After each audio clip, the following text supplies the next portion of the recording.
એવું નહીં કે મોટું પતલું નો અવાજ થતો એનો જ અવાજ કાઢું, પણ બીજો કોઈ પણ અવાજ કાઢું. જે જંગલની અંદર અત્યારે ચીડિયા છે એવા બધા જે કાર્ટૂન આવતા હોય છે, તો એનો અંદર હું કેવો અવાજ કાઢું તો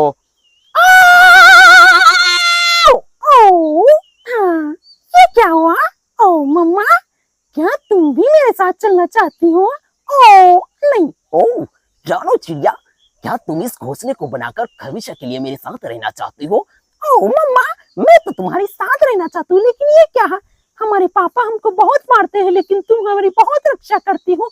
तुम्हारे पापा को तुम हम यहाँ नहीं रख सकते, क्योंकि तुम्हारे पापा अच्छे इंसान हैं, लेकिन कुछ समय के लिए वो बाहर गए हैं। ओ मम्मा, क्या हम तुम्हारे साथ रह सकते हैं? ओ मैं तुम्हारे लिए दाना लेने जा रही हूँ।